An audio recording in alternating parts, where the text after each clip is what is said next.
El tema de esta noche es muy delicado y estoy nervioso casi al abordarlo, pero vamos a tener que avanzar y se va a poner peor antes de mejorar, así que mejor avancemos y hablamos de algunos de los asuntos que el Apocalipsis nos muestra.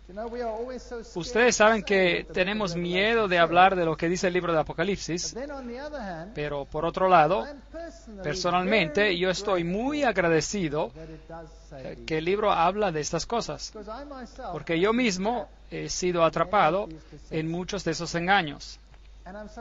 Y estoy tan agradecido a Dios por haber dicho estas cosas y permitirnos tomar la decisión de romper las cadenas que nos atan a todo este grupo de extrañas doctrinas que damos por sentadas porque no conocemos nada más.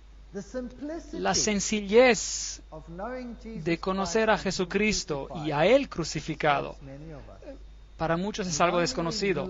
Y si supiéramos qué gran amigo tenemos y cuán accesible es Él y lo simple que es encontrarlo, nos ahorraríamos muchas lágrimas y penas. Bueno, ¿quién es esta bestia del abismo y dónde leemos acerca de ella? Bueno, ayer terminamos con el capítulo 9. Lógicamente nos tocaría estudiar el capítulo 10, pero lo vamos a dejar para atrás porque hay dos lados en este asunto. Lo vamos a examinar después, el capítulo 10. En este asunto uno es el crecimiento de la apostasía, y empezamos eso en la conferencia precedente y mostramos cómo la oscuridad espiritual creció en la tierra y cómo una estrella cayó del cielo y empezó a salir humo del abismo. Esto significa que las enseñanzas satánicas empezaron a esparcirse y a tomar el control sobre la tierra. Esta noche vamos a ir un poco más lejos y vamos a ver cuál es la culminación de estas cosas que salen del abismo. Y se va a convertir en una bestia que sale del abismo. ¿Y ahora qué es una bestia? Nuevamente tenemos que preguntarle a la Biblia. Y en Daniel, el capítulo 7, una bestia está claramente definida como un rey o un reino. Es un reino. Aquí hay una entidad política que se manifiesta. En otras palabras, las falsas doctrinas se han expandido tanto que se han infiltrado en un sistema político y se han convertido en una doctrina mundial. Eso da miedo. Una doctrina mundial hecha ley. En su totalidad, no la hemos visto cuando apareció, pero ella se transformará en un fenómeno mundial. Y esa es la parte que me atemoriza. Y la pregunta es, ¿quién está detrás de todo esto? Y esa es la pregunta que queremos responder esta noche. Apocalipsis capítulo 11. Estamos saltando al capítulo 10 porque es el complemento de este tema y vamos a verlo después. Entonces me fue dada una caña semejante a una vara de medir, y se me dijo, levántate y mide el templo de Dios. Cuando medimos algo, queremos ver si realmente está a la altura. ¿No es cierto? La Biblia dice que somos el templo del Dios viviente. Entonces, ¿estamos a la altura? Mide el templo de Dios y el altar y a los que adoran en él. Entonces, igual a que teníamos un número, ahora tenemos una medida.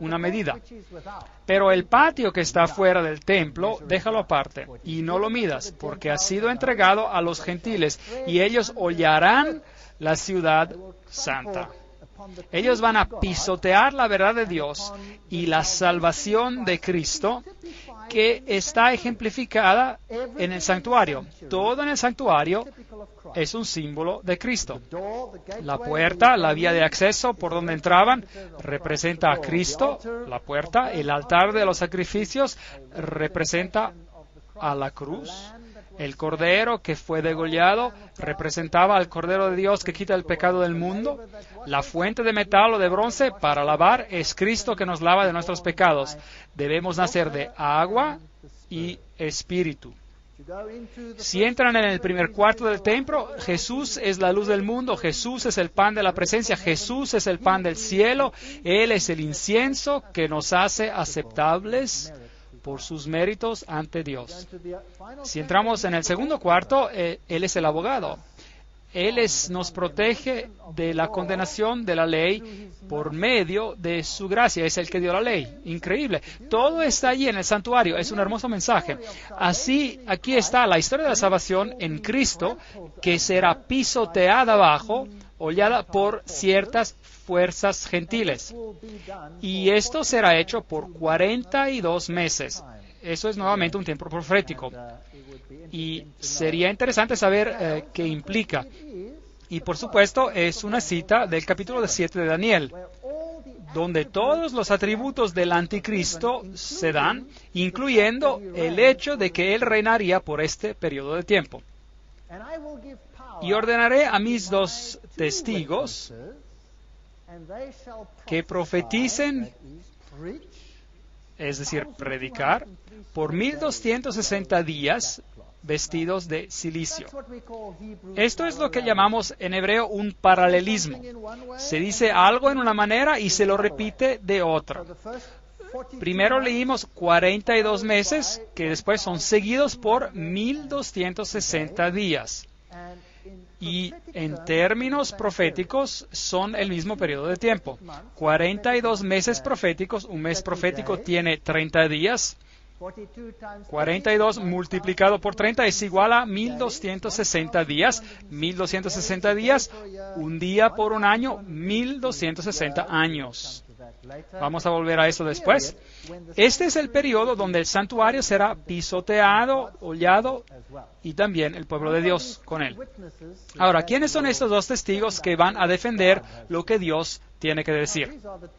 Estos testigos son 2 olivos y los 2 candelabros, las luces, que están en pie delante de Dios de la tierra. Si alguno quiere dañarlos, tomen nota de esto. Si alguno quiere dañarlos, sale fuego de la boca de ellos y devora a sus enemigos. Y si alguno quiere hacerles daños, debe morir él de la misma manera. No se metan con estos 2 olivos. No se metan con estos 2 candelabros. Bueno, sería interesante saber quiénes son, ¿no es verdad? Primero veamos el tiempo profético.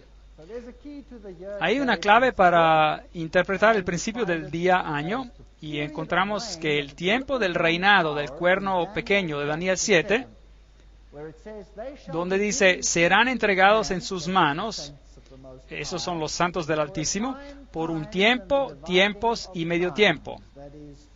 Y esos son 3 años y medio proféticos, o 42 meses, o 1260 días. Vamos a ver el paralelismo en unos instantes. Y calcular el tiempo de este periodo profético se hace simple si tomamos en cuenta este punto. Un tiempo era un año. En algunas traducciones modernas, de hecho, ya se dice 3 años y medio. Esto es 360 días. Y podemos ver en el comentario al margen de Daniel 4:16 y en Daniel 11:13 en la versión inglesa de la King James, y dice, el tiempo profético o año tiene 360 días, un año significa un día o un tiempo significa un año en la profecía bíblica. Encontrarán ese comentario en la versión inglesa.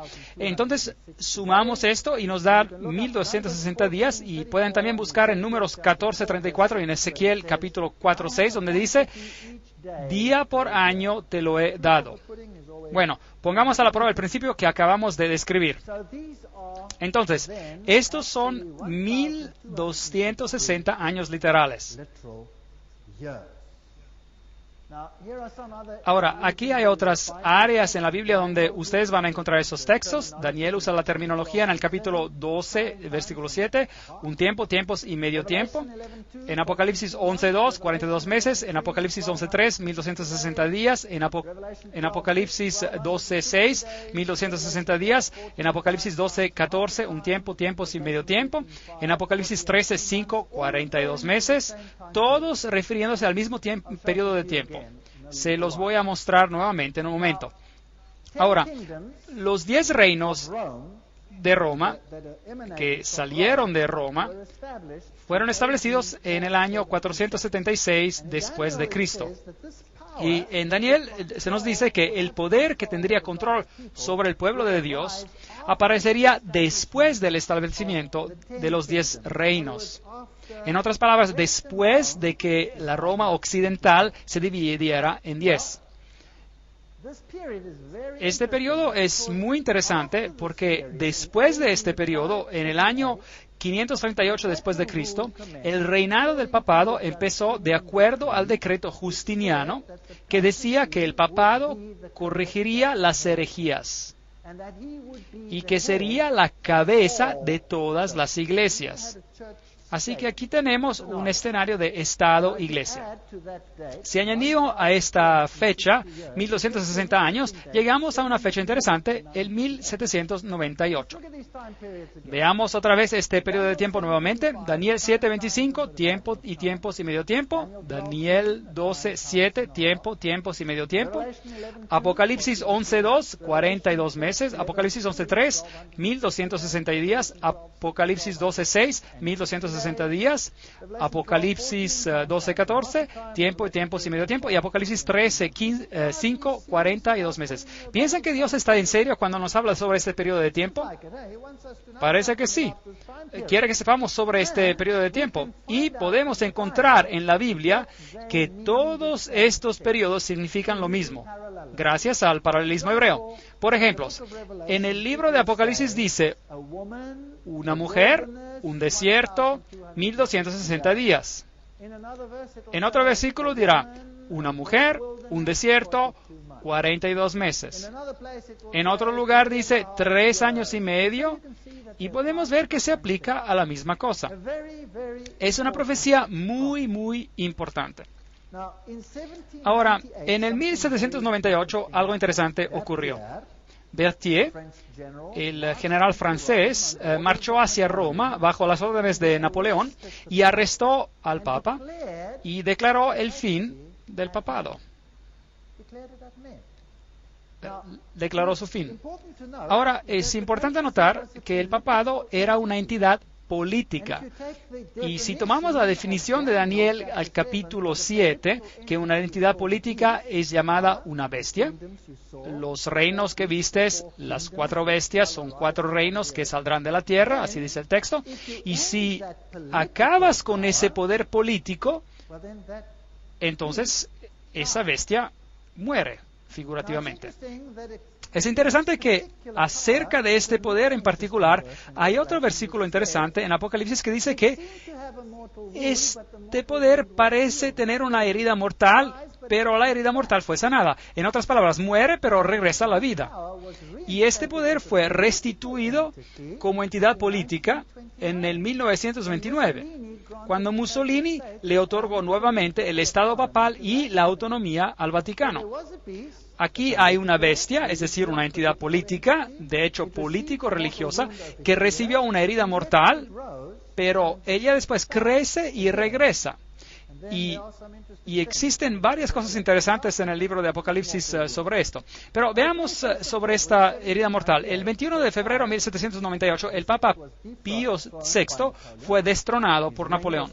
Su anillo fue arrancado de su dedo, que era el símbolo de su poder, y él murió en exilio. Esa fue la herida mortal.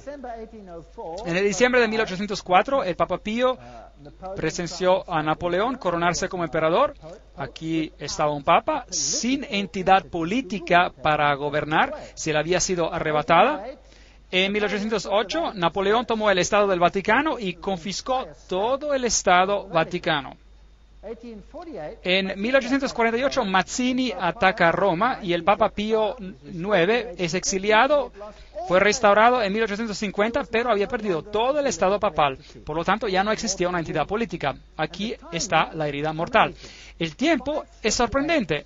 538, él asciende al trono bajo la protección del Imperio Romano Oriental, bajo el mismo emperador que lo protege, y asume la autoridad del decreto justiniano. 1260 días proféticos después, el poder político llega a su fin. Interesante. Inmediatamente, Napoleón declara la libertad religiosa el 30 de mayo de 1806, y así que tenemos un poder que gobernó sobre el pueblo de Dios por un periodo de tiempo a nivel político, ordenándole a otras fuerzas políticas lo que debían hacer con los que no estaban de acuerdo con los disidentes. Ven, Roma nunca mató a nadie, nunca. La Inquisición estaba dirigida por los jesuitas y después por los dominicanos, pero los jesuitas fueron los inquisidores originales, y si ellos encontraban a alguien culpable, se lo entregaban al Estado para que lo mate. Así es como funcionaba. Ahora, ¿quiénes son los dos testigos que atestiguaban en silicio durante este periodo? Mis dos testigos, estos son los dos olivos y los dos candelabros que están de pie delante del Dios de la tierra. A propósito, la Iglesia romana suprimió las escrituras durante el periodo que reinó. ¿Sí o no? Sí. Yo fui católico, era un pecado mortal leer la Biblia. Era un pecado mortal. Después del año 1962, esto fue rescindido y cambiado, y vamos a ver por qué. Un asunto muy interesante, y vamos a hablar de eso en una siguiente conferencia. Entonces, ¿quiénes son estos dos testigos? ¿Podrán ser a lo mejor las Escrituras, el Antiguo y el Nuevo Testamento? ¿Es posible? Vamos a Zacarías y veamos si podemos encontrar una respuesta. Zacarías capítulo 4:1. Volvió el ángel que hablaba conmigo y me despertó como un hombre que es despertado de un sueño y me dijo, ¿qué ves? Y respondí, he mirado y he aquí un candelabro. Aquí tenemos un candelabro, todo de oro, con un depósito encima, y sus 7 lámparas encima del candelabro, y 7 tubos para las lámparas que están encima de él, y junto a él 2 olivos. Aquí tenemos los mismos símbolos. Entonces Apocalipsis utiliza el simbolismo de Zacarías. Y recuerden que estamos hablando del poder que gobernó por los 1260 años como entidad política, teniendo poder político sobre cualquiera que disintiera, por ejemplo, que se mostrara como un hereje. Y veremos que en Zacarías, para ver si encontramos otras imágenes que sean de nuestro interés. Encontramos los candelabros que también se mencionan en Apocalipsis. También encontramos los 2 olivos mencionados en Apocalipsis. El uno a la derecha del depósito y el otro a su izquierda. Versículo 4. Proseguí y hablé diciendo a aquel ángel que hablaba conmigo, ¿qué es esto, Señor mío? Bueno, eso es lo que nos estamos preguntando nosotros también. Entonces tal vez encontremos la respuesta. Y el ángel que hablaba conmigo respondió y me dijo, ¿no sabes qué es esto? Y yo dije, no, Señor mío. De la misma manera que responderíamos nosotros, ¿qué es esto, Señor? Entonces respondió y me habló diciendo, esta es la palabra de Jehová a Zorobabel que dice... Y después le da el mensaje que tiene que dar. Entonces, ¿qué son los 2 olivos y los candelabros? La palabra de Dios. La palabra de Dios. La palabra de Dios estaba profesando en silicio, en otras palabras, oprimida por 1260 días. ¿Saben? Cuando la Reforma empezó a imprimir la Biblia, empezaron usando la imprenta de Gutenberg. Y entraron allí los enemigos y la destruyeron. Y quemaron todas las Biblias que habían sido impresas.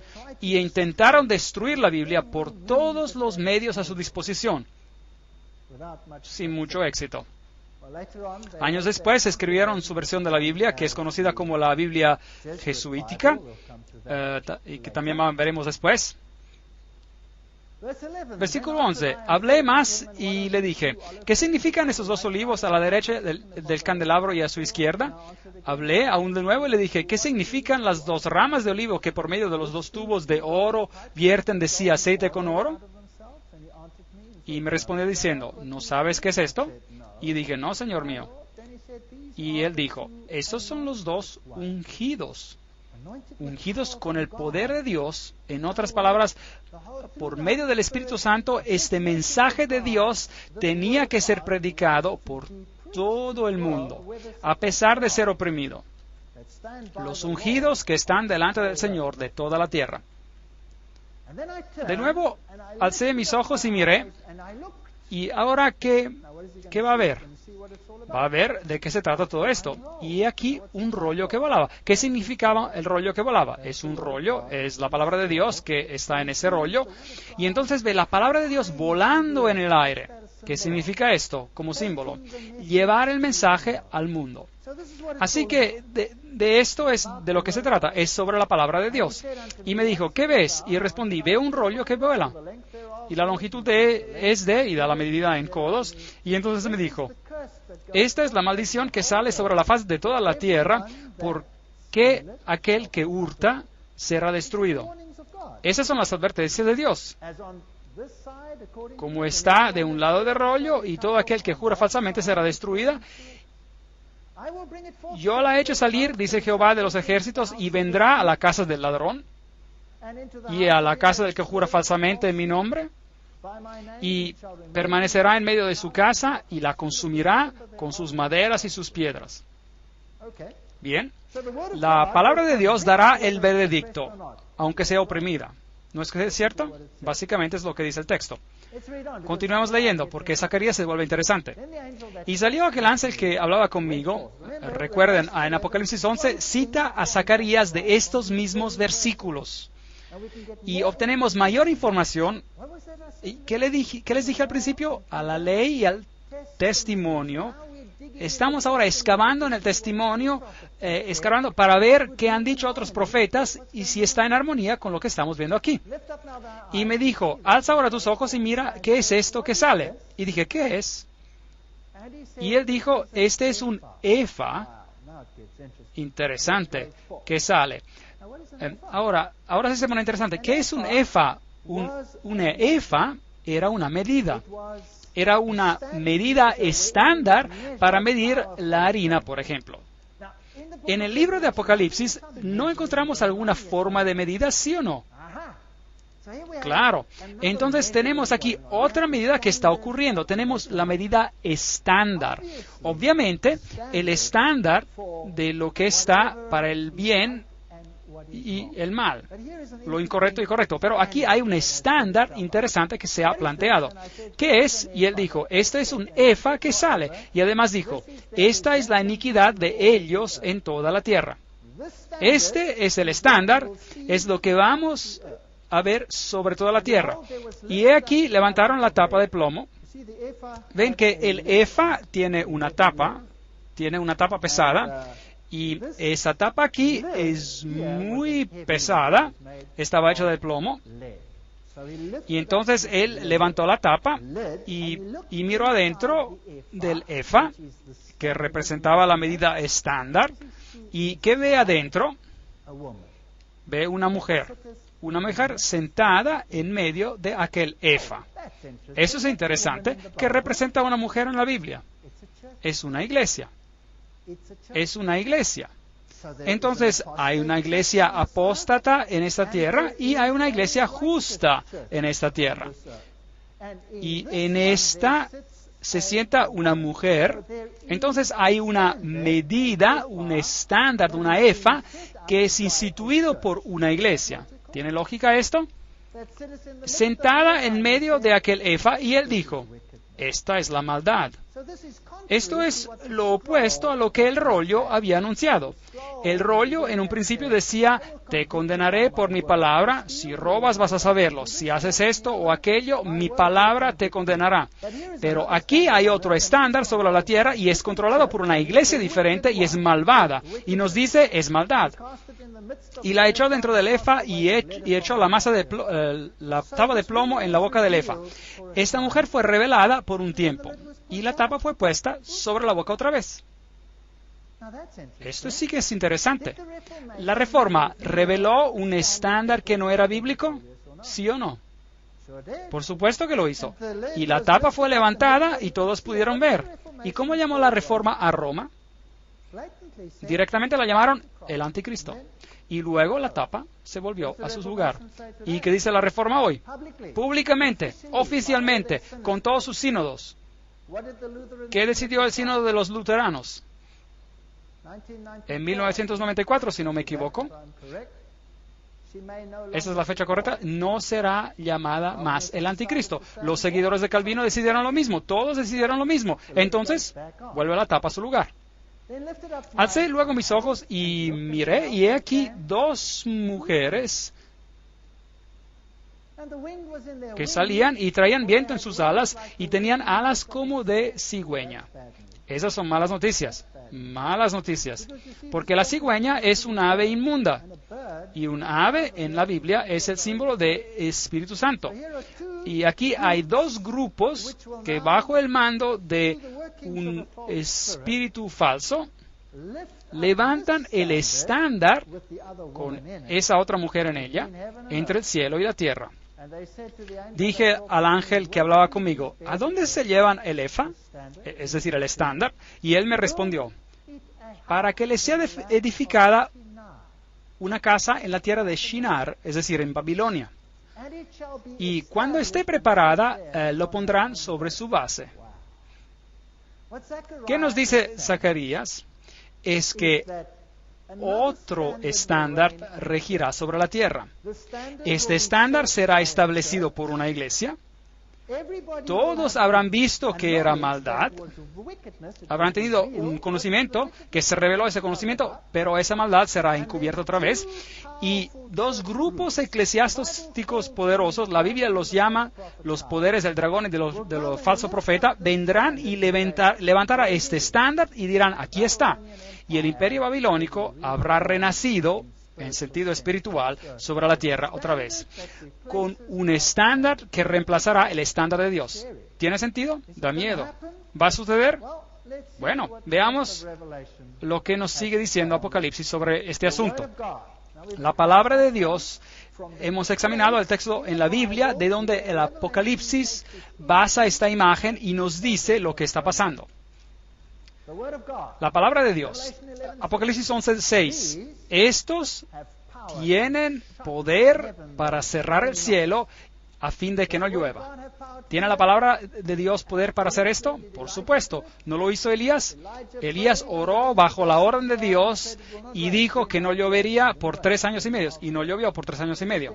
Interesante que este poder profético reina por 3 años y medio. No hay lluvia. ¿Qué significa en sentido espiritual? Una sequía por la palabra de Dios. Entonces hicieron guerra contra la palabra de Dios, no en los días de su profecía. Entonces había oscuridad espiritual que ya hemos visto antes. Y tienen poder sobre las aguas para convertirlas en sangre y para herir la tierra con todas plagas cuantas veces quieran. Increíble. Son malas noticias. Si quitan la palabra de Dios, nos metemos en problemas. Cuando hayan acabado su testimonio en silicio, la bestia que sube del abismo hará guerra contra ellos. ¿Cuándo terminarán su testimonio en silicio? Después de los 1260 días. Si esta profecía es correcta, nos lleva al año 1798. Y en ese periodo de tiempo, un poder saldrá de la tierra que tendrá como su blanco destruir a la palabra de Dios. Interesante. Entonces, después del año 1798, un poder aparecerá que tendrá como su blanco destruir a la palabra de Dios. Y esta bestia sale del abismo. Ahora, ¿quién estaba en el abismo antes? Bueno, la estrella que cayó del cielo, que hacía salir humo del abismo, sus doctrinas falsas esparciéndose por la tierra. Y ahora se está estableciendo como autoridad. Es el reino de Satanás creciendo sobre la tierra. Pero recuerden, Dios está mirando todo esto y permitiéndolo y informándonos sobre esto. Y hará guerra contra ellos y los vencerá y los matará. Debe pasar algo que hace que la palabra de Dios sea oficialmente rechazada. Pero aquí hay una implicación más profunda. Tiene que haber un reino que aparece y quiere oficialmente eliminar la palabra de Dios. Y sus cadáveres estarán en las plazas de la grande ciudad que en sentido espiritual se llama Sodoma y Egipto. donde también nuestro Señor fue crucificado. Ahora, nuestro Señor no fue crucificado en Sodoma y no fue crucificado en Egipto, por lo cual solo en la forma de su pueblo pudo haber sido crucificado. Tal vez exista una tipología, un símbolo que podemos encontrar. ¿Qué pasó alrededor del año 1798, por ese tiempo, donde hubo un ataque contra la palabra de Dios?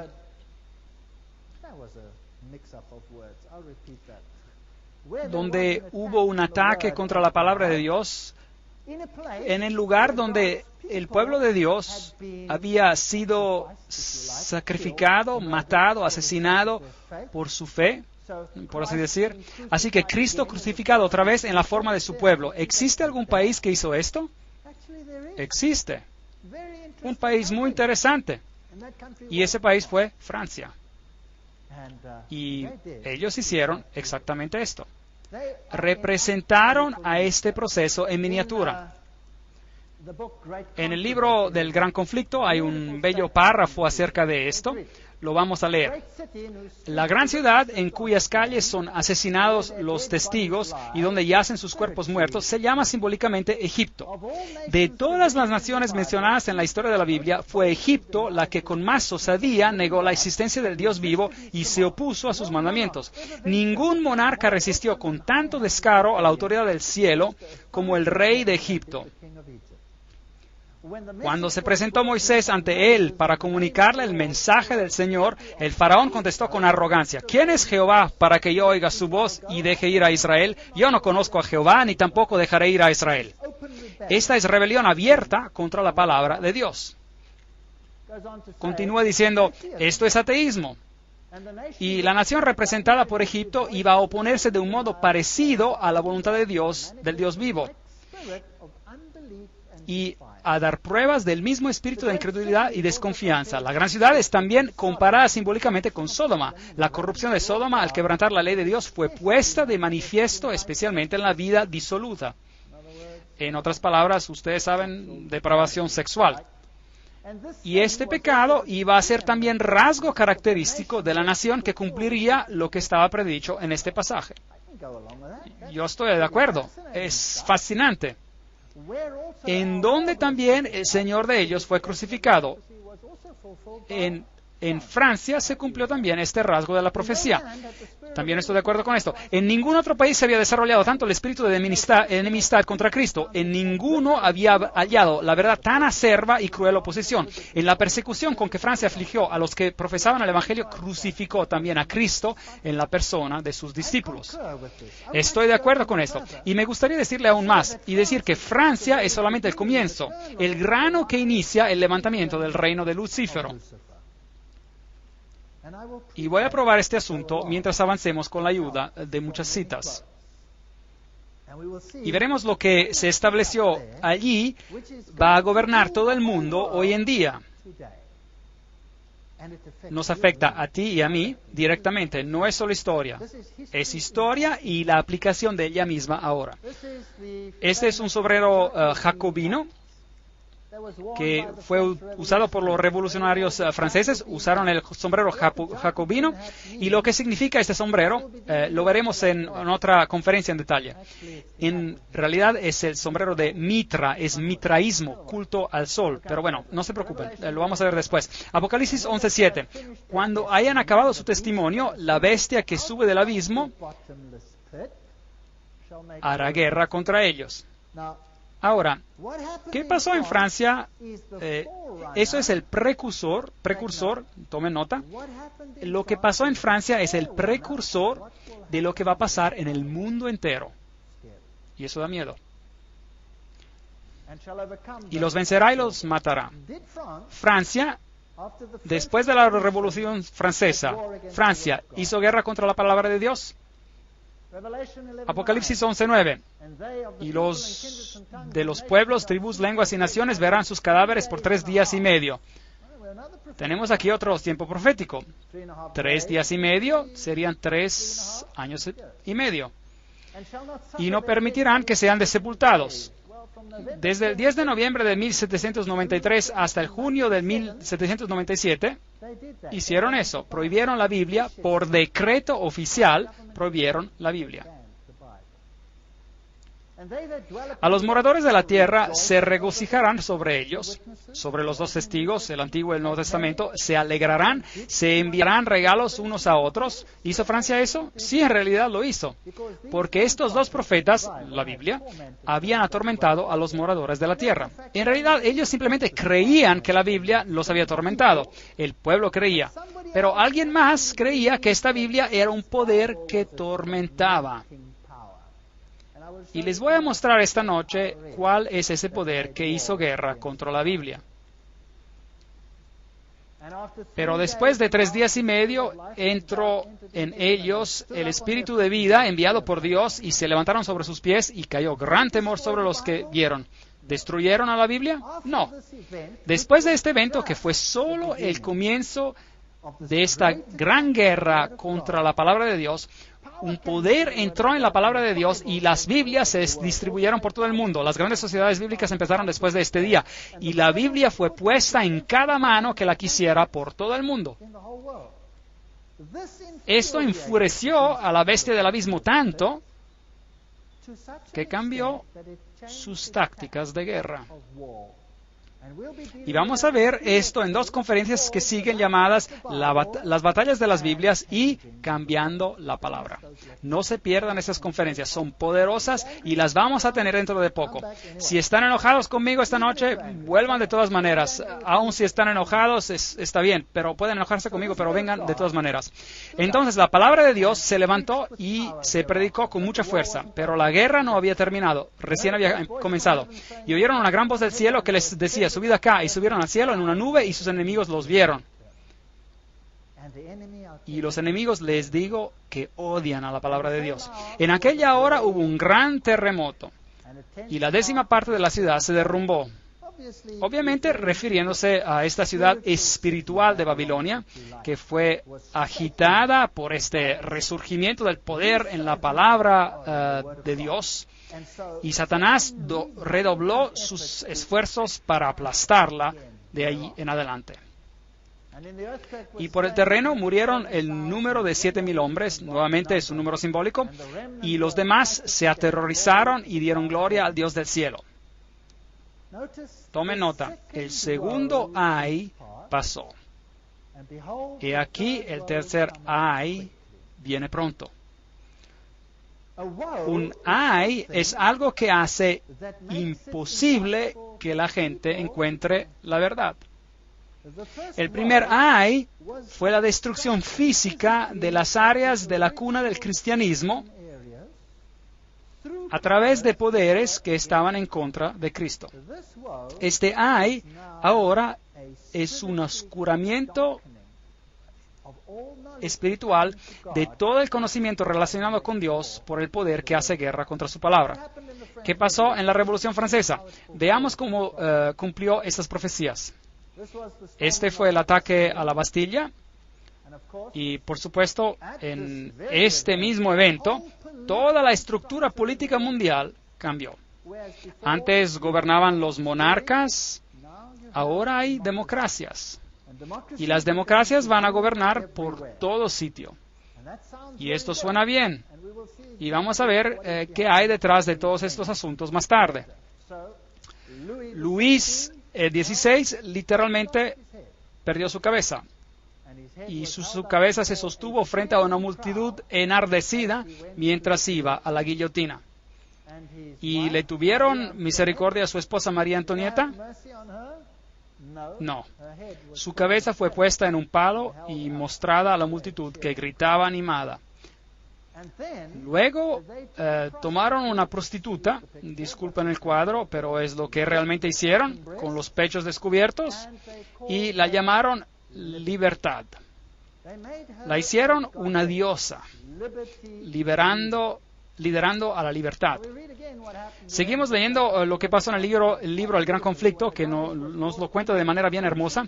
Al ser presentada la diosa ante la convención, la tomó el orador de la mano y dirigiéndose a toda la asamblea dijo: mortales, cesad de temblar ante los truenos impotentes de un dios que vuestros temores crearon.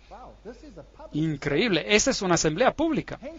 No reconozcáis de hoy en adelante otra divinidad que la razón. ¿Se imagina esto? Yo os presento su imagen más noble y pura, y si habéis de tener ídolos, ofreced sacrificios solamente a los que sean como éste. Caiga ante el augusto senado de la libertad el velo de la razón. Aquí había un poder que había quitado la palabra de Dios y la había reemplazada con la razón, la diosa de la razón. Pero afortunadamente Jesús nos dijo ante tiempo que ocurriría. Y eso significa que esta diosa de la razón, toma el sitio de Jesucristo, pero solo en apariencia. La diosa, después de haber sido abrazada por el presidente, tomó asiento en una magnífica carroza que condujeron por entre el inmenso gentío hasta la catedral de Notre Dame. Así que hicieron esto oficial, para reemplazar a la deidad. La elevaron sobre el altar mayor y recibió la adoración de todos los que estaban presentes. Así que el gobierno adoró a esta dama. Así es como se hicieron las cosas. Fue llevada por las calles, puesta en un carruaje, tenía el símbolo del sol que decía diosas de la razón. Ahí lo dice. Y fue entronada en Notre Dame, y lo que ellos creían era el símbolo del cristianismo fue quitado por la legislatura. Y el Antiguo y el Nuevo Testamento fueron quemados, y todos los libros religiosos fueron quemados en una pira funeraria, y una nueva ley reemplazó la ley de Dios. ¿Podemos reemplazar la ley de Dios? Pienso que no. Ese rollo que vuela en el cielo, la palabra de Dios, nos convence del bien y del mal, nos mide de acuerdo a su propio estándar, sin importar si otra institución aplica otro estándar. ¿Correcto? Sí, claro que sí. Y hoy vamos a ver cómo esta batalla continúa, cómo un estándar se puso aparte y cómo la humanidad adoptó a otro estándar. Y que Dios nos ayude a decidir entre los dos estándares diferentes. Seguimos la historia. ¿Qué pasa cuando reemplazamos el estándar de Dios con los estándares humanos? Los estándares humanos son hechos para verse buenos, pero obviamente tienen sus problemas. Bueno, durante la Revolución Francesa se desarrolló un nuevo estándar para la humanidad. Y ese estándar fue llamado el Manifiesto de los Derechos Humanos. A propósito, ¿qué escuchan hoy en día en las noticias? ¿Escuchan la ley de Dios, la ley de Dios, la ley de Dios? ¿O escuchan derechos humanos, derechos humanos, derechos humanos? ¿Qué escuchan? Escuchan derechos humanos. ¿No es fascinante que los franceses publicaron su primer manifiesto sobre los derechos humanos en esta forma? ¿No es fascinante? Tiene 2 tablas de piedra. ¿Qué es lo que en realidad representa? La ley de Dios. Aquí está el hombre creando otra ley. Eso es un asunto fascinante. Hay mucho simbolismo en esto y hay demasiado para poder tratarlo en esta fotografía tan pequeña. Voy a dar otra conferencia con los detalles gloriosos y mostrarle los símbolos que están detrás de esto. Yo voy a mencionarle uno. Este aquí. El manojo de varas. El manojo de varas. Y es aquí, una serpiente con su cola en la boca. Y este por acá, con el ojo que todo lo ve en un triángulo. Símbolos interesantes. Esto es fascinante. Un manojo de varas. ¿Qué significa? Esos eran los fasciae. Vean, el procónsul romano tomaba un manojo de varas las fascie, y los llevaba al monte, y si era aceptado como líder de todos, él ponía una guirnalda en su alrededor de ese manojo, y él se convertía en todopoderoso y en control, todo controlado por el poder de un hombre. Se llama fascismo. Fascie, fascismo. Si piensan en Adolfo Hitler, fascismo. Si piensan en Mussolini, todo el poder en un hombre. Se lo llamaba el Führer. ¿No es cierto? Este es el sistema de control. Ahora, los derechos humanos, ¿qué tienen que ver con el fascismo? ¿No es interesante? Yo diría que es muy interesante, digamos. Lo vamos a dejar para otra conferencia. Los primeros estatutos de los derechos humanos para las naciones fue declarado por Ciro el Grande. En la cultura persa había este grande principio fundamental: buenos pensamientos, buenas palabras, buenas acciones. Ciro el Grande. Buenos pensamientos, buenas palabras, buenas acciones. Y su manifiesto era el siguiente: cuando mis soldados en gran número entraron pacíficamente a Babilonia, yo no permití a nadie que atemorizara a la gente. Tuve en mente las necesidades de las personas y sus santuarios para promover a su bienestar. Liberé a todos los esclavos. ¿No es interesante que Napoleón liberó a los esclavos y terminó la opresión religiosa y todas estas cosas? Yo puse fin a su miseria y esclavitud. Esta fue una bella proclamación. Yo digo que los derechos humanos se ven bastante buenos. Leemos sobre ellos en el Gran Conflicto. Siglo tras siglo, la sangre de los santos ha sido derramada. Habla de los valdenses, de los albigenses, y habla de los protestantes que fueron degollados, masacrados, y muchos de ellos bajo el poder de Francia. Esta es la Inquisición y las herramientas de la Inquisición: el hacha que cortaba la cabeza, después instrumentos de tortura terrible, y la mayoría eran torturados por herejía. Pero, ¿cuál es la definición de herejía? Veamos en el artículo. Herejía, página 440. Heresis en griego, elección.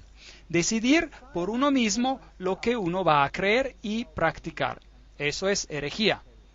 Entonces, decidir por uno mismo era, en este periodo de los 1260 días o años, era un acto de herejía.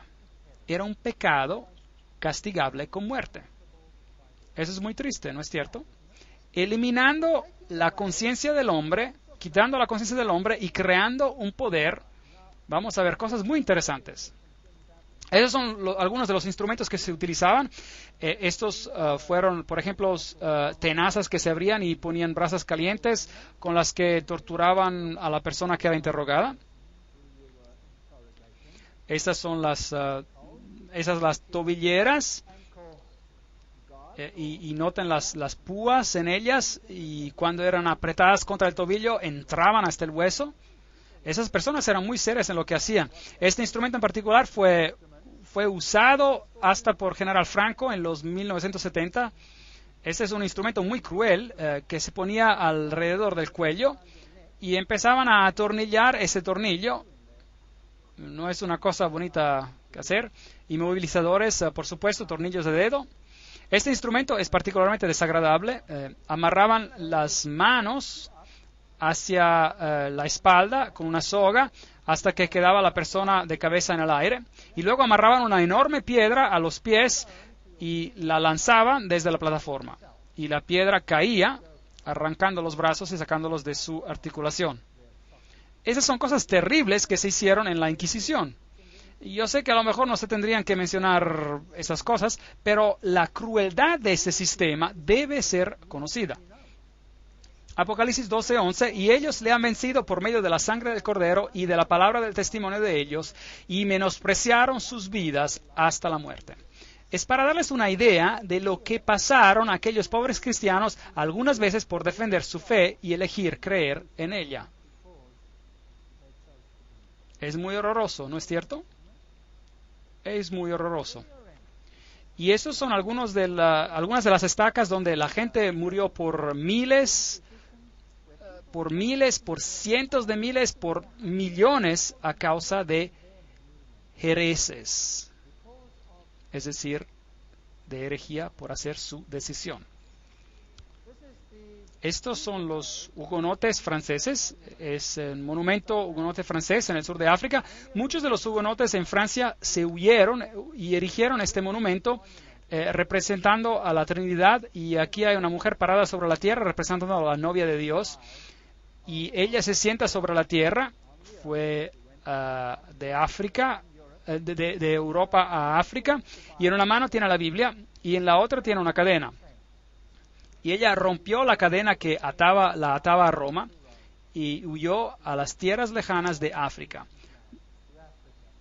donde se la está masacrando nuevamente, pero bueno, esa es otra historia. Y huyó a América y a tierras lejanas para escapar de la persecución del poder de los 1260 días. El gran conflicto dice, pero lo más inicuo que se registra en el lóbrego catálogo de los crímenes, el más horrible de los actos diabólicos de aquella sucesión de siglos espantosos, fue la matanza de San Bartolomé. El rey de Francia, instado por los sacerdotes y prelados de Roma, sancionó tan espantoso crimen. Se puso una campana y en medio de la noche sonó. En ese momento empezó la matanza de 50,000 protestantes en una noche. Les habían dicho, por engaño, les habían dicho a ellos, trabajemos juntos en el futuro, no peleemos más acerca de todas estas cosas. Y los protestantes pensaron, maravilloso, una palabra amable de parte de Roma, podemos tranquilizarnos y trabajar juntos. E hicieron ecumenismo. Mientras tanto, había un complot. Y en una noche la campana sonó y los que no sospechaban y sin defensa murieron en una noche. Bueno, las armas del castillo de San Ángelo, los cañones tronó en alegres salvas, se oyeron las campanas de todas las torres. Innumerables fogatas convirtieron la noche en día, y Gregorio el XIII, acompañado de los cardenales y otros dignatarios eclesiásticos, se encaminó en la larga procesión hacia la iglesia de San Luis, donde el cardenal de Lorena cantó el Te Deum. Estaban tan contentos de saber que en una noche habían matado a los hugonotes franceses. Y el Papa creó una medalla, aquí está, una medalla con su nombre en un lado y en el otro lado las palabras Hugonotorum Strages, que significa matanza de los hugonotes. Se alegraron. ¿No es terrible eso que pasó? Deuteronomio 11:16. Guardaos pues que vuestro corazón no se infatúe y os apartéis y sirváis a dioses ajenos. Y os inclinéis a ellos, y se encienda el furor de Jehová sobre vosotros, y cierre los cielos y no haya lluvia, ni la tierra de su fruto, y perezcáis pronto de la tierra buena que os da Jehová. Por tanto, si se alejan de la palabra de Dios y quitan la ley de Dios, si la quitan, pues habrá sequía, escasez. Apocalipsis 11:7. Cuando hayan acabado su testimonio, es decir, la palabra de Dios, la bestia que sube del abismo hará guerra contra ellos y los vencerá y los matará. Esto aquí, como dije antes, era un sombrero jacobino. Ahora, ¿qué era un sombrero jacobino? ¿Y quién controlaba a los jacobinos? Bueno, el fundador de los jacobinos fue un hombre llamado Adam Weishaupt. ¿Y quién era Adam Weishaupt? Él era un profesor jesuita de la ley canónica. ¿No es eso interesante? Entonces, ¿quién en realidad organizó la Revolución Francesa? Fue un jesuita. Y fue el padre del jacobinismo. Y también fue el fundador de los Illuminati. Entonces, un jesuita fundó los Illuminati y un jesuita dirigió el jacobinismo, que fue responsable por la Revolución Francesa. Aquí está la Universidad de Ingolstadt, donde él fue profesor. Es interesante que después de la Revolución Francesa, el papado recibió una herida mortal y se volvió insignificante a los ojos de los hombres. Pero en el 1929, el estado más pequeño del mundo fue establecido otra vez. Así que aquí había algo que había recibido una herida y ahora se levantó otra vez. En el 1929, Gasparri firmó el Tratado Laterano y los Estados Vaticanos regresaron a existir. La crónica de San Francisco decía: Mussolini y Gasparri firmaron un acuerdo romano histórico. La cuestión romana esta noche fue cosa del pasado y el Vaticano estaba en paz con Italia, firmando los autógrafos del memorable documento sanando la herida. Citando la Biblia casi. Cordialidad extrema se mostró por ambos lados. Es una historia fascinante. El poder parecía tener una herida mortal y luego se levantó nuevamente. Es interesante notar que solamente parecía tener una herida mortal. El engaño es a veces inexplicable. Déjenme mostrarles algunos de los papas que siguieron. Aquí está Anthony Sayer. Él fue el primer gran maestro de la masonería en la Logia de Londres, fundada en 1717. Y recuerden que ese es el tiempo que antecede a todo el periodo de la Revolución Francesa. Y estos masones se paran así, con las manos en el estómago, apuntando con los dedos, con el dedo grueso hacia arriba. Y el mismo Papa, esta es una foto del Papa Pío XII, hizo imprimir un sello, que es un sello cuadrado, y tiene símbolos masónicos en él, donde tiene la misma posición que el otro cuadro. Es interesante que el Vaticano prohibió la masonería. Pero es interesante que si no quieres ser culpado de algo, lo prohíbes y lo practicas en secreto. Pero en el mismo Vaticano, las logias abundaban y cada cardenal era miembro. Interesante. Aun cuando era prohibido, estaba prohibido. Apocalipsis capítulo 9. Recuerden que nos lo dijo: el quinto ángel tocó la trompeta y vi una estrella que cayó del cielo a la tierra y se le dio la llave del pozo del abismo. Y abrió el pozo del abismo y subió humo del pozo como humo de un gran horno, y se oscureció el sol y el aire por el humo del pozo.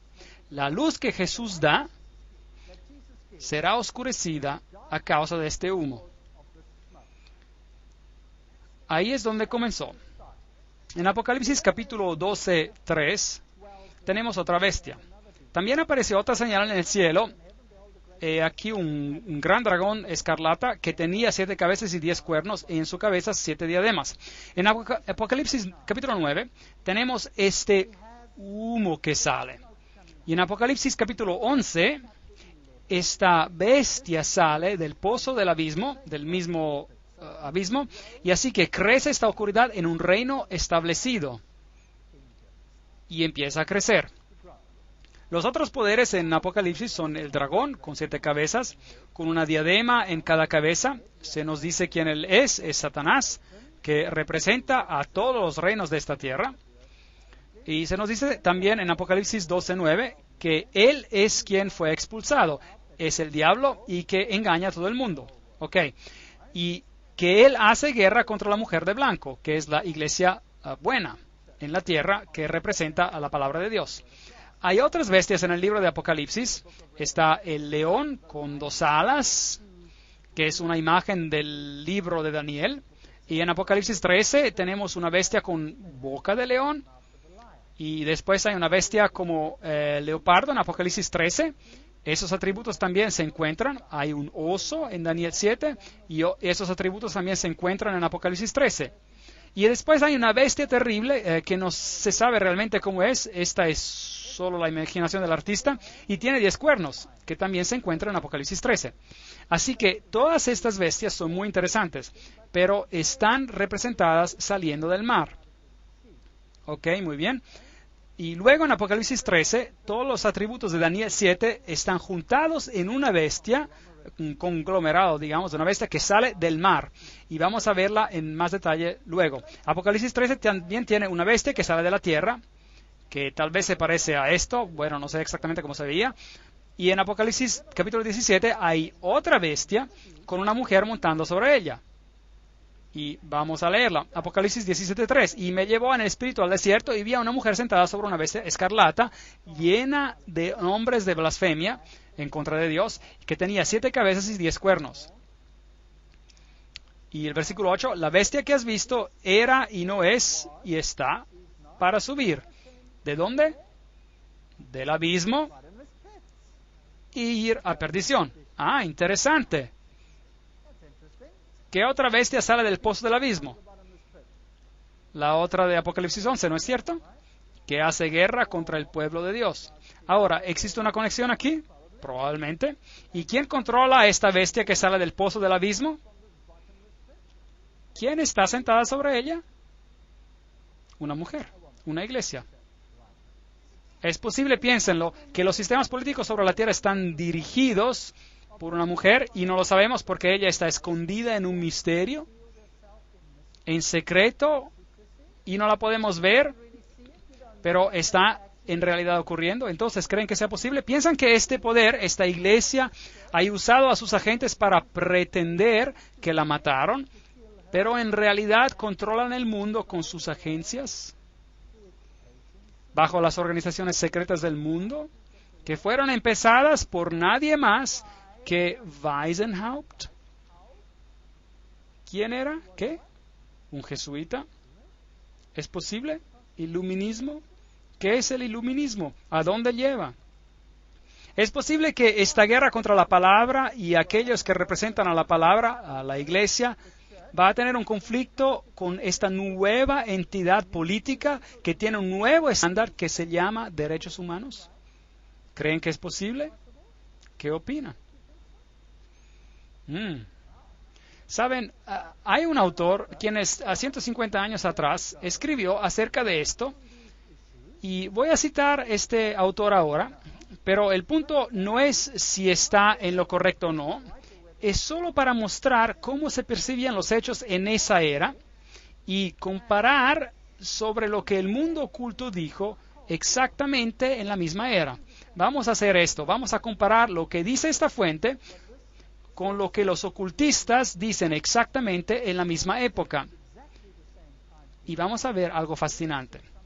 Entonces, si me permiten, y sin seguir dando más introducción, me gustaría leerles algunas de esas cosas que parecían ser correctas en esta época, hace 150 años, cuando todas estas cosas estaban pasando, la Revolución Francesa y todo lo demás. Por una variedad de imágenes, el Señor Jesucristo presentó a Juan, esto es en el libro de Apocalipsis, el personaje malvado y la influencia seductiva de quienes han sido distinguidos por seguir al pueblo de Dios.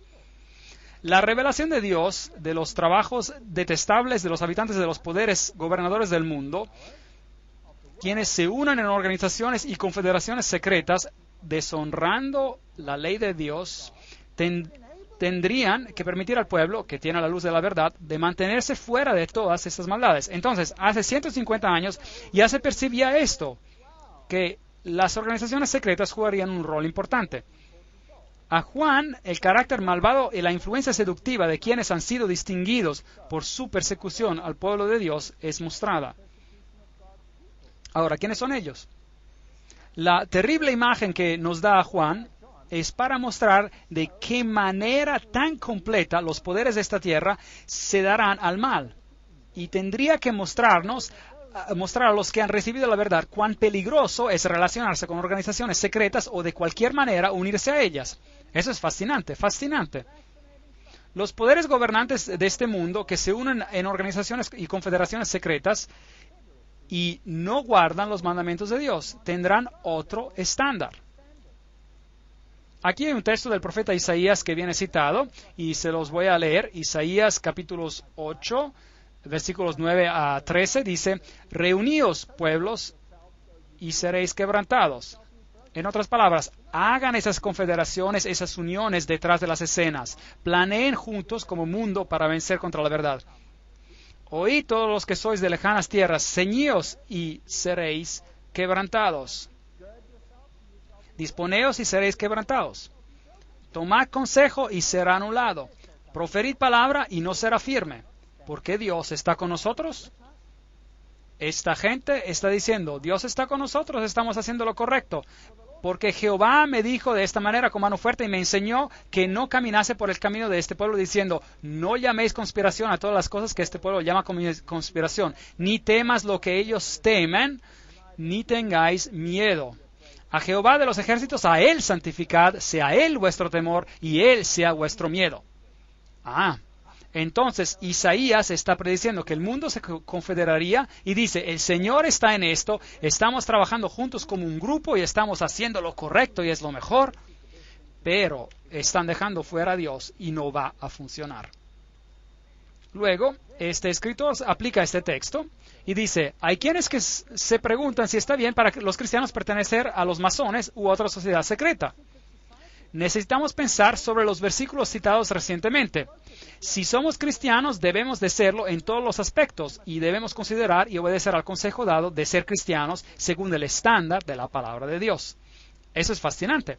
Por lo tanto, es importante conocer lo que enseñan los masones, o aún más importante, quién fundó la masonería, quién la controla, qué enseñan, si en realidad predican contra Jesús y la palabra de Dios. ¿Hacen guerra contra la palabra de Dios, sí o no?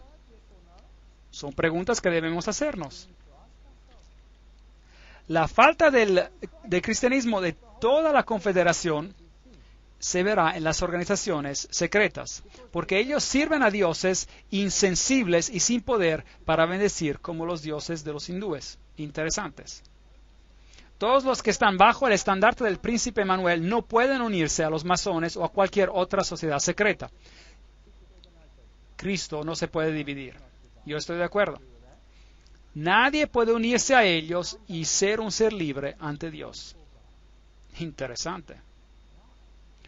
Los cristianos deben cortar toda atadura que los une a estas organizaciones secretas que no están bajo el control de Dios. No podemos pertenecer a organizaciones secretas. Eso fue escrito hace 150 años atrás. Y luego, una cosa sé, que aquellos que mantienen contacto en ellas serán quemados con las gavillas de cizaña. Declaración interesante.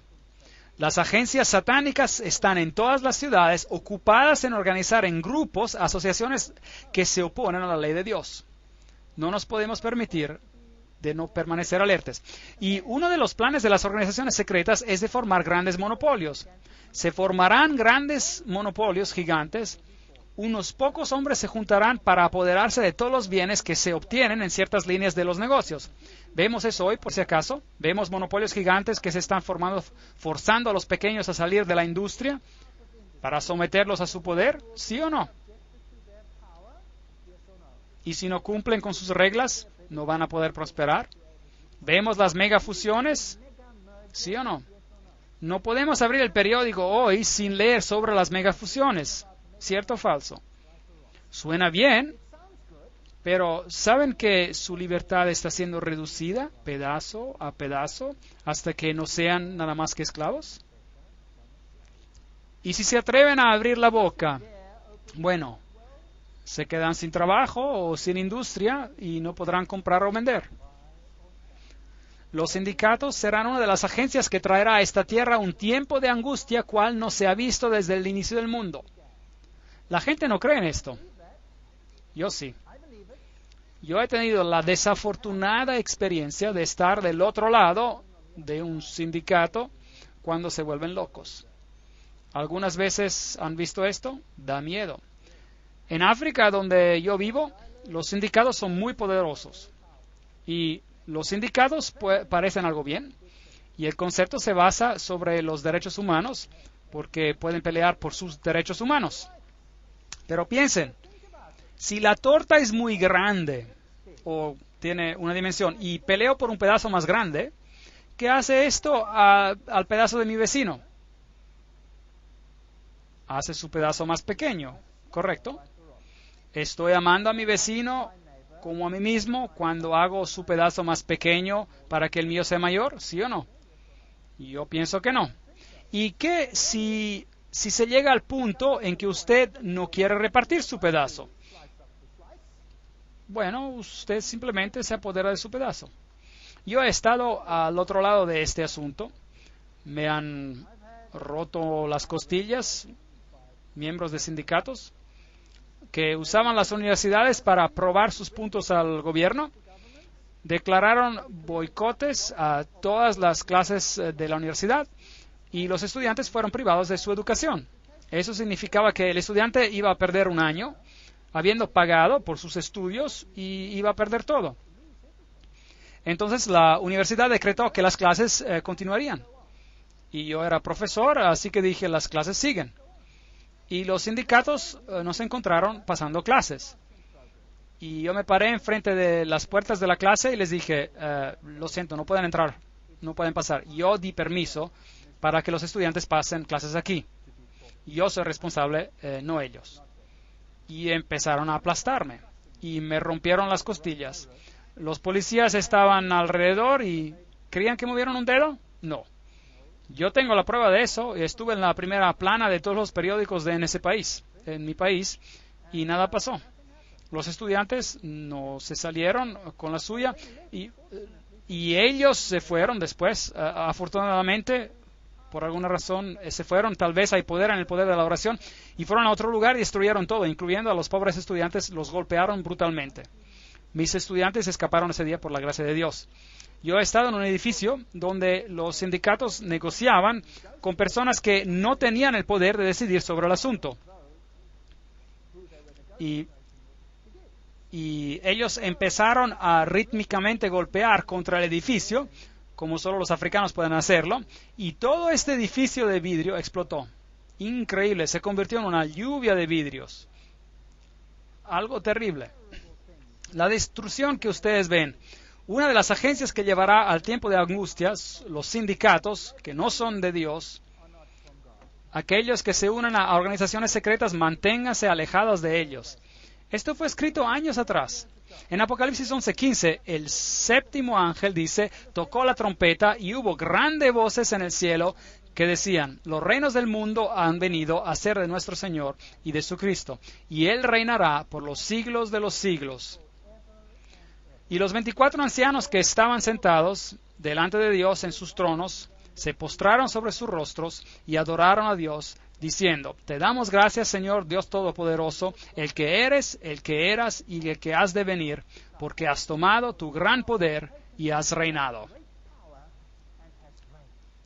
Las buenas nuevas son que a pesar de que este poder que empezó primero en Apocalipsis capítulo 9, abriendo el pozo del infierno para traer doctrinas en el mundo que oscurecieron a la luz y trajeron oscuridad sobre la tierra, este movimiento madura y crece a lo largo de la historia y llega hasta la Revolución Francesa. El hoyo del infierno se abre nuevamente y sale un poder que llega a ser un poder político universal que será controlado por una mujer, por una iglesia que va a reemplazar la palabra de Dios y la sustituirá con su propio estándar, su propio EFA, si queremos decir. ¿Tiene sentido? Y se ve bien en papel, pero viola cada principio de la palabra de Dios. Cada principio de los 10 mandamientos es violado. Y es difícil de ver porque parece ser tan bueno. Pero a medida de que continuemos con las conferencias veremos que en realidad eso es el caso. Si tenemos el primer mandamiento que dice, yo soy Jehová tu Dios, no tendrás dioses ajenos delante de mí. Bueno, hubo países que honraron esto. Y si vamos a tener una libertad universal, libertad para todos, donde se acepte todo, esto tendrá que desaparecer, este mandamiento. De hecho, tendrá que decir, tendrás todos los otros dioses menos a mí. ¿Sí o no? Tendremos que tolerar la idolatría o estaremos en problemas. Cuando se trata de blasfemia, ¿no es fascinante prender la televisión y ver que solo un Dios es blasfemado? ¿Lo ha notado? Solo un Dios es blasfemado, ninguno de los otros. Yo siempre encuentro esto fascinante. Quiero escribir a la Comisión de los Derechos Humanos y decirles, saben, en el interés de la justicia e igualdad, ¿No deberían ser todos los dioses blasfemados a igual? ¿No podrían difundir esta idea un poco más por causa de la justicia? Me pregunto cómo reaccionarían. Me pregunto cómo el mundo musulmán reaccionaría si se hiciera lo que se hace a Jesucristo todos los días, si se lo hiciera a su religión.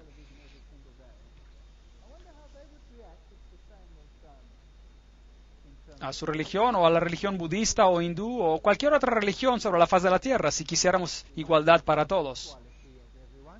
¿Qué más? Acerca del quinto mandamiento, honra a tu padre y a tu madre. Los niños ahora tienen que ser reeducados bajo otras normas para ser ciudadanos de este mundo, lo que significa que ya no deben honrar a su madre o a su padre y tienen que honrar al sistema. ¿Hacen esto en el comunismo? ¿Qué hacían en el comunismo cuando los niños querían apegarse a las normas de sus padres? ¿Qué les hacían? Se los llevaban y los reeducaban. Les enseñaban a no honrar a su padre y su madre. ¿No es triste? No matarás. No cometerás adulterio. No hablarás falso testimonio. ¿No se toleran acaso estas cosas ahora? Por supuesto. Jesús va a invitar un día a todos a ir a su reino. En su reino habrá justicia y verdad. Y no habrá más mentira. Los estándares serán los que Él establezca y se aplicarán a todo. Y se airaron las naciones, y tu ira ha venido, y el tiempo de juzgar a los muertos, y de dar el galardón a tus siervos los profetas, a los santos y a los que temen tu nombre, a los pequeños y a los grandes, y de destruir a los que destruyan la tierra. ¿No es esto interesante? Y el templo de Dios fue abierto en el cielo. Estamos en Apocalipsis capítulo 11. Y el arca de su pacto se veía en el templo. ¿Dónde está Jesús? ¿En qué recámara del templo? En el lugar santísimo. Increíble, nos hemos cambiado de un tiempo donde Él servía en la primera recámara a un servicio, a ministerio en la segunda recámara, que es sobre el juicio. Y el arca del pacto, los 10 mandamientos, son el estándar universal para lo que es bueno y malo. No hay duda sobre el asunto. Y vemos a esa arca del pacto. Y esto significa que se acaba el tiempo. Y hubo relámpagos, voces, truenos, un terremoto y grande granizo. Esta es la historia de la última plaga sobre la tierra. Y el reino de Dios se vuelve en el reino de esta tierra también. Jesús, el gran sumo sacerdote, es visto enfrente del arca del pacto. Y ese es el verdadero estándar. Y no es el efa controlado por la mujer, por una mujer. Y no importa cuántas aves como cigüeñas, espíritus inmundos que representan eso, elevan a este estándar para que el mundo lo acepte. El estándar que está en contra de la ley de Dios. Lo que hemos visto hasta ahora, esta iglesia es definida, desafortunadamente, es la que gobierna por los 1260 días. Es la iglesia de la Edad Media. Es la iglesia romana. Y no puedo cambiar esto. Yo mismo fui uno de ellos. Y estoy tan agradecido por la palabra de Dios por haberme mostrado estas cosas. Y detrás de todo esto, detrás de la Revolución Francesa y de todos estos asuntos, vemos las agencias de esta iglesia, vemos agencias jesuitas detrás de todo. Y hemos visto que las organizaciones secretas, porque todo está cubierto en misterio, van a traer el cambio que anulará la palabra de Dios. En las próximas conferencias vamos a ver lo que hay detrás de las escenas y abrir algunos hechos para ver si es en realidad así. Pero aunque sea así, lo que asumo que va a ser así, Jesús queda siendo en control. Y nos ha permitido ver todas estas cosas y Él ejerce como el sumo sacerdote. Y Él es el Rey de Reyes. Y Él va a regresar en gloria. Y no importa cuánta oscuridad salga del abismo, Jesús está en control. Y no hay por qué temer. Aferrémonos a Él y nadie se perderá. Gracias.